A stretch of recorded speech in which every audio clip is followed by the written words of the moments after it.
Hey, what's up, all you pieces of water out there? It's been a minute since I've done a drawing episode, and figured I'd do one. I got a commission to do a robot in space, so I'm gonna take you through the process, starting with the sketching. I'm not gonna do that the whole time. So yeah, so we're starting off with sketching, and it's basically real loose. I kind of started with a stick figure, figured out where all the joints were gonna be, and then started building it up. Since it's a robot, it's pretty simple because he's basically a bunch of like pipes and stuff. So I just started building up from there. Like always, start very loose in general, and then work your way down to the specifics. And speaking of specifics, this particular robot I had already designed beforehand. He's going to be in my comic book way down the line. And I liked his design, and I just figured I'd reincorporate him here. I think it fits pretty well. He's flying through space with an AK. I don't know why, I just thought it'd be cool. I don't really trust robots, so the idea of them having weapons just kind of makes sense to me. He's composed of just random machine parts, you know, different pistons and springs and kind of dolly wheels and stuff like that. It's really fun to do. It's kind of just slap it together. Once you're finished sketching it out, the next step will be to go over everything with a pen, so that's what I did next. And now's the fun part. We got some liquid mask. This stuff is like liquid latex basically, and you paint it on to your paper, let it dry, and then you can watercolor around it, and it won't get whatever you've got painted watercolored. I'm using the back of a brush because this stuff will fuck up your brushes, so if you just use the end of the brush, kind of like a ballpoint pen, it just makes everything a lot simpler. And then once it dries, you can just peel it off the back of the pen, or brush as it were. Stuff like this is neat because not a lot of people know about this shit, so it's really fun to kind of work with these new tools when crafting these pictures. And stuff like this will make it a lot sharper. Next, I cut out some circles using some coins and some lids. I'm going to use those for planets later. For the bigger circles, I stacked on some tape and then just cut that out. And then just slap that boy onto the paper, rub it a little bit unnecessarily, and this is what it looks like now. So the next step is watercoloring. We're making space, so it's going to be a lot of mishmash of different colors. You start off by just getting the paper wet. This will help the paint kind of blend in more naturally. These are the different watercolor paints I'm using.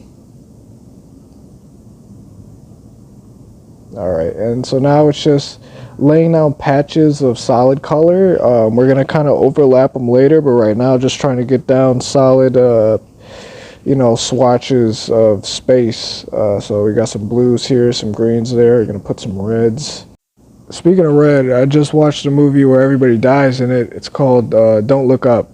And it's by the dude who made Step Brothers and Vice, and it's really, really good. It's about how a comet is coming towards Earth, and the politicians and tech companies still got everybody just talking about bullshit. Really good shit. There's a destroyed planet in this picture. The robot's flying away from Earth that he just decimated. So, you know, I like the parallels between that movie and what I was working on.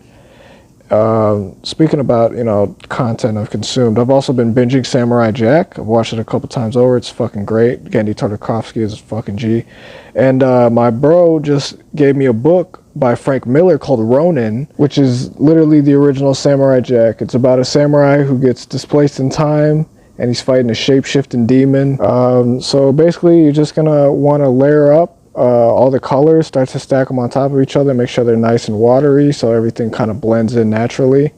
And you're just going to keep doing that until you start getting some heavy saturation of the paper, meaning that, you know, you don't see the white of the paper, you just see all colors, and it kind of darkens out and gives it that deep space look. Oh yeah. So this is what you're going to have. So next step is to get some white ink, or white paint works, but the ink stands out better.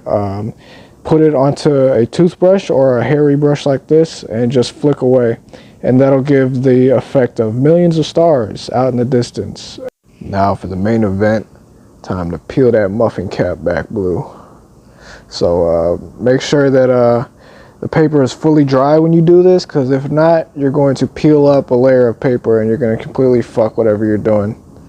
I would say go at kind of an angle. Probably don't pull straight up because that could also fuck it. And while we got some time, I also finished reading The Mask, which is what the Jim Carrey movie was based off of. And the book is way gorier, really entertaining. I'd give it like a solid 8 out of 10. I really hope that they do a faithful adaptation, maybe like a mini-series or something, because I think that story is really good. I'm grateful for the movie because I love it, and it's what brought my attention to that premise. But yeah, the book is really good, and I've read one of the more modern books recently called I Pledge Allegiance to the Mask, which is kind of a political version of it. I know everybody's sick of having political shit shoved down their throat, but when you have like an insane cartoon killer thrown into the mix, it makes things pretty interesting, I'd say. Speaking of green, as you can notice, there's a little splotch of green on the shoulder. So how you get rid of that when it comes to watercolor is you don't do what I just did and push it farther into the fibers. You add some water to it and try to break it down a little bit, and then you get a brush and kind of soak up that water. And you do that a couple times over and it should lighten it up. It probably won't take it away fully, but that'll help it a lot. More leg action.